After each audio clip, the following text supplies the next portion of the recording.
함께 신앙 고백합니다. 전능하사 천지를 만드신 하나님 아버지를 내가 믿사오며 그 외아들 우리 주 예수 그리스도를 믿사오니 이는 성령으로 잉태하사 동정녀 마리아에게 나시고 본디오 빌라도에게 고난을 받으사 십자가에 못 박혀 죽으시고 장사한 지 사흘 만에 죽은 자 가운데서 다시 살아나시며 하늘에 오르사 전능하신 하나님 우편에 앉아 계시다가 저리로서 산 자와 죽은 자를 심판하러 오시리라.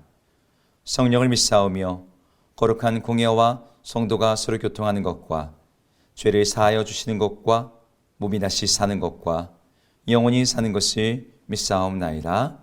아멘.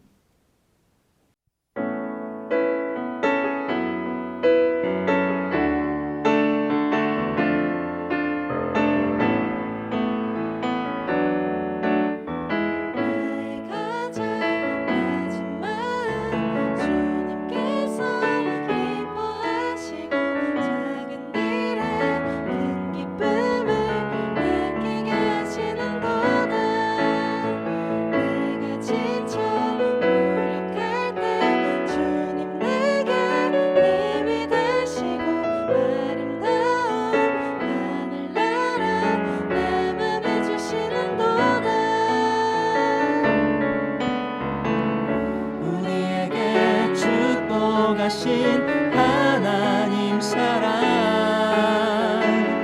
낮은 자를 높여주시고 아름다운 하늘나라 허락하시고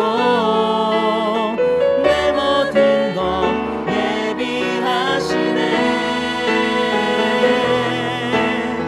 찬양함의 기쁨을 감사함의 평안을 간구함의 하나님 알도록 하셨네. 우리에게 축복하신 하나님 사랑 낮은 자를 높여주시고 아름다운 하늘나라 허락하시고 내 모든 것 예비하시네. 찬양함의 기쁨을 감사함의 평안을 간구함의 하나님 알도록 하셨네. 찬양함의 기쁨을 감사함의 평안을 간구함의 하나님 알도록 하셨네.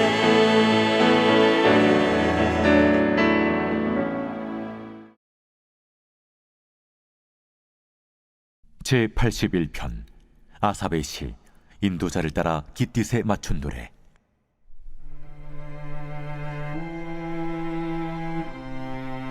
우리의 능력이 되시는 하나님을 향하여 기쁘게 노래하며 야곱의 하나님을 향하여 즐거이 소리칠지어다. 실을 읊으며 소구를 치고 아름다운 수금의 비파를 아우를지어다. 초하루와 보름과 우리의 명절에 나팔을 불지어다. 이는 이스라엘의 율례요 야곱의 하나님의 규례로다. 하나님이 애굽 땅을 치러 나아가시던 때에 요셉의 족속 중에 이를 증거로 세우셨도다. 거기서 내가 알지 못하던 말씀을 들었나니 이르시되 내가 그의 어깨에서 짐을 벗기고 그의 손에서 광주리를 놓게 하였도다. 내가 고난 중에 부르짖음에 내가 너를 건졌고 우레소리의 은밀한 곳에서 내게 응답하며 무리바 물가에서 너를 시험하였도다. 내 백성이여 들으라. 내가 내게 증언하리라. 이스라엘이여 내게 듣기를 원하노라. 너희 중에 다른 신을 두지 말며 이방 신에게 절하지 말지어다. 나는 너를 애굽 땅에서 인도하여 낸 여호와 내 하나님이니 내 입을 크게 열라 내가 채우리라 하였으나 내 백성이 내 소리를 듣지 아니하며 이스라엘이 나를 원하지 아니하였도다. 그러므로 내가 그의 마음을 완악한 대로 버려두어 그의 임의대로 행하게 하였도다. 내 백성아, 내 말을 들으라. 이스라엘아, 내 도를 따르라. 그리하면 내가 속히 그들의 원수를 누르고 내 손을 돌려 그들의 대적들을 치리니 여호와를 미워하는 자는 그에게 복종하는 채할지라도 그들의 시대는 영원히 계속되리라. 또 내가 기름진 밀을 그들에게 먹이며 반석에서 나오는 꿀로 너를 만족하게 하리라 하셨도다.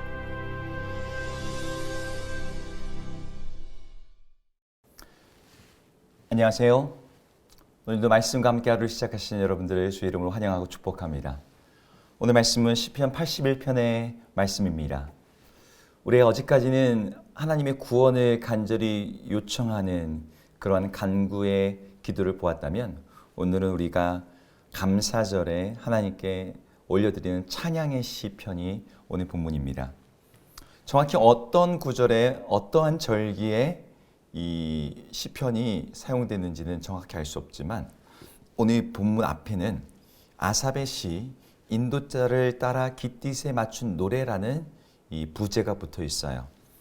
이 깃딧에 맞춘 노래를 여러 가지로 번역하는데, 이것은 아마 포도주 틀을 밟는 동안에 부르는 노래라고 여러 학자들이 이 의미를 해석합니다. 그래서 이 시편은 장막절, 초막절이라 불리는 이 가을이 될 때에 이 가을의 절기에 불렀을 노래로 이제 추정을 하죠. 한편 어떠한 또 학자들은 오늘 본문에 6월절에 대한 이 언급이 나오는 것을 봐서 아마 이 출애굽 사건과 연결된 6월절 절기 때에도 이 노래가 불려졌을 것이다 라고 이제 사람들이 이야기를 합니다. 이렇게 오늘 시편은 절기에 낭송하는 시편인 만큼 이 감사와 찬양의 노래로 이 본문의 내용이 가득 차 있습니다. 오늘 1절에는 우리의 능력이 되신 하나님을 향해 기쁘게 노래하자 즐거이 소리치라 라는 이러한 표현들로 이 시를 함께 또 듣고 나누는 여러 이스라엘 백성들에게 권면하는 메시지를 주고 있어요. 오늘 기쁘게 노래하다 라는 이 말을 문자적으로 해석하면 진동하다 라는 말에서 파생한 단어이기 때문에 높이 그리고 소리를 질러서 노래하다 이런 뜻이 됩니다. 그러니까 기쁘게 노래하다는 것은 소리를 지르며 외치며 노래하는 것을 말해줍니다. 그리고 뒤에 나오는 즐거이 노래하다 역시 마찬가지예요. 이것도 놀라거나 기뻐서 탄성을 지르면서 노래하는 것을 가리킵니다. 이 두 표현을 합치면 이런 뜻이 돼요.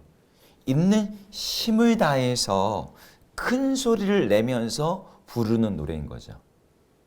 여러분, 가수들이 콘서트에서 가끔씩 이 청중들과 함께 노래 부르다가 이런 이제 표현을 할 때가 있어요. 여러분 즐거우십니까? 이러면서 소리 질러 그러면 막 청중들이 갑자기 막 함성을 지르면서 떼창을 하죠. 여기에서 시인이 말하는 것도 매우 비슷한 거예요.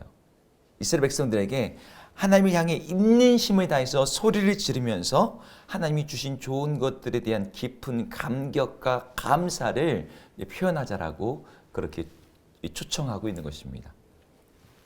2절, 3절에서는 이제 이것을 조금 더 구체화시키고 있는데, 2절에서 이렇게 얘기해요. 시를 읊으며 소고를 치며 아름다운 수금의 비파를 아우를지어다. 3절에 가서는 나팔을 불지어다.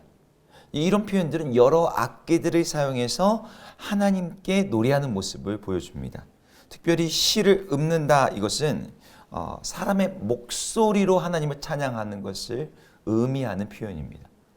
그러니까 정리를 하면 소리를 치면서 하나님을 찬양하고 함성을 지르면서 그 다음에 사람의 목소리로 또 여러 악기로 하나님을 찬양하라고 지금 시인이 백성들에게 초청하고 있는 것이죠. 여러분, 이런 찬양이, 이런 초대가 여러분들에게는 어떻게 들리십니까? 여러분들에게 이런 감격과 희열이 있습니까? 하나님 향해 소리치자고 할 때 함께 정말 기쁘게 소리칠 수 있는 그런 마음의 준비가 되어 있습니까? 우리가 세상을 향해서, 우리 하나님을 향해서 이렇게 노래하자, 하나님을 향해서 이렇게 외치자라고 말하지는 못할지라도 우리가 이 부르심 앞에서 그렇습니다. 우리 하나님은 찬양받기 합당하신 분이십니다. 라고 하면서 적극적으로 반응해야 되는 것이 우리 주님의 백성된 마땅한 모습일 것입니다. 그런데 많은 사람들에게 이런 마음의 감격과 희열, 기쁨이 사라져 있어요.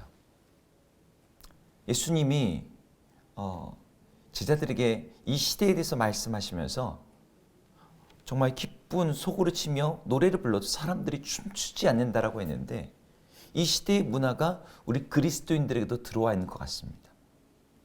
주님 향해서 기쁘게 노래하자, 찬양하자고 하는데도 마음속에 기쁨이 없어요. 감격이 없어요. 그 이유가 무엇일까요? 하나님께서 우리들 가운데 베푸신 구원의 그 놀라운 어떤 사건들을, 그때의 감격을 잊어버렸기 때문입니다. 시인은 그런 점에서 오늘 찬양의 초대를 하면서 동시에 그들에게 하나님께서 하셨던 놀라운 구원의 사건을 다시 상기시키는, 그래서 그들로 하여금 그 감격을 다시 불러일으키게 하는 그 구원의 기억을 소환합니다. 바로 출애굽의 사건입니다. 이스라엘 민족의 가장 큰 구원의 사건이자 모든 구원 사건의 원형이 되는 이야기, 출애굽 사건.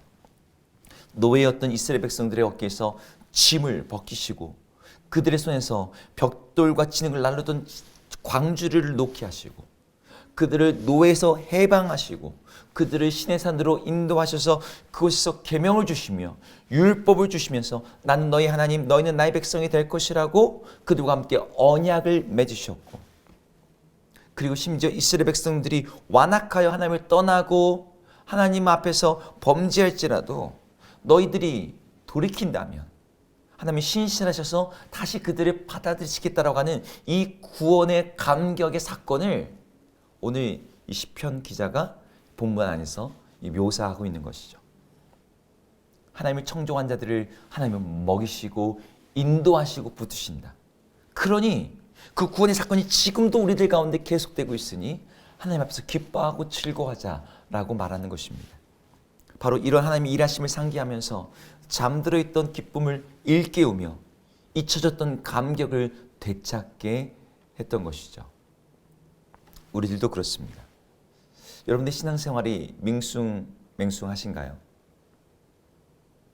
구원의 감격이 다 잊혀져서 그냥 평범하게 회색빛의 그런 신앙생활을 하고 계십니까? 그렇다면 우리 하나님께서 우리를 구원하셨던, 또 우리를 구원하시게 하셨던 그분의 일하심을 우리가 다시 한번 상기하고 기억하는 것이 우리의 마음에 다시 불을 붙이는데 큰 유익이 있습니다. 그분이 하신 일들을 다시 한번 기억해 보세요. 하나님 우리를 구원하시기 위해서 하나님께서 자기 아들을, 독생자를 이 세상에 보내셔서 사람이 되게 하셨습니다. 우리가 똑같은 육체를 입고서 인간의 모든 한계를 경험하게 하셨어요. 우리를 대신해서 고난을 당하시고 우리의 죄값으로 십자가에 그분이 달려 죽으셨습니다. 그분이 죽음 가운데서 그냥 죽으실 뿐만 아니라 다시 살아나셔서 부활의 철 열매가 되어 주셨고 모든 사망의 권세를 이기셨습니다. 하늘에 오르셔서 하나님의 보좌 우편에 앉으심으로 말미암아 하나님의 나라의 통치를 시작하셨고, 이제 마침내 그분께서 우리 가운데 다시 오셔서 그 나라를 이 땅에 임하게 하실 것입니다. 그 약속의 징표로 우리들 모두에게, 우리 개개인에게 하나님의 성령을 또한 보내주셨고, 그래서 마침내 그 나라가 반드시 올 것을 우리에게 알게 하셨을 뿐만 아니라 그 나라가 다시 오실 때 우리의 눈에서 눈물을 닦으시며 우리의 마음을 기쁨으로 영원토록 채워주실 것입니다. 하나님이 이 구원의 이 사건들, 이 구원의 약속을, 그리고 구원의 현재를 우리가 다시 한번 기억한다면 우리 마음속에는 오늘 시인이 느꼈던 이 감격과 기쁨이 다시 한번 살아나게 됩니다. 여러분 안에 잊혀졌던 이 희열, 이 감격, 이 기쁨을 여러분 다시 한번 일으키기 위해서 우리 주님께서 우리를 위해 행하신 그 놀라운 사건들을 다시 한번 묵상해 보십시오. 그렇게 된다면 우리도 오늘 시인의 부름처럼 즐거이 소리치며 기쁘게 노래하며 우리의 목소리로 우리가 연주할 수 있는 악기로 우리의 삶 전체로 하나님께 감사하며 찬양하며 기뻐하는 그런 감격의 예배가 회복될 줄로 믿습니다. 함께 기도하겠습니다. 하나님께서 우리에게 베푸신 놀라운 구원의 사건들을 다시 묵상하며 기억하며 그것들을 다시 생각하기를 원합니다. 주님께서 우리에게 행하신 일들을 기억할 때 하나님, 우리 안에 기쁨이 되살아납니다. 주님께서 우리에게 행하신 놀라운 일들을 다시 한번 묵상할 때 그것이 우리 마음속에 감격을 되찾게 만듭니다. 하나님, 우리의 근심, 걱정과 염려들에 정말 붙잡혀 있던 시선들을 우리 하나님께서 행하신 일로 다시 한번 향하게 하시고 그것을 묵상하로 말미암아 우리 가운데 주님을 향한 감격의 예배가 회복되는 저희 모두 되게 하여 주시옵소서. 예수님의 이름으로 기도드립니다. 아멘. 함께 주기도문 하시겠습니다. 하늘에 계신 우리 아버지여, 이름이 거룩히 여김을 받으시오며 나라 임하옵시며 뜻이 하늘에서 이룬 것 같이 땅에서도 이루어지이다. 오늘 우리에게 일용할 양식을 주옵시고 우리가 우리에게 죄 지은 자를 사하여 준 것 같이 우리 죄를 사하여 주옵시고 우리를 시험에 들게 하지 마옵시고 다만 악에서 구하옵소서. 대개 나라와 권세와 영광이 아버지께 영원히 있사옵나이다. 아멘.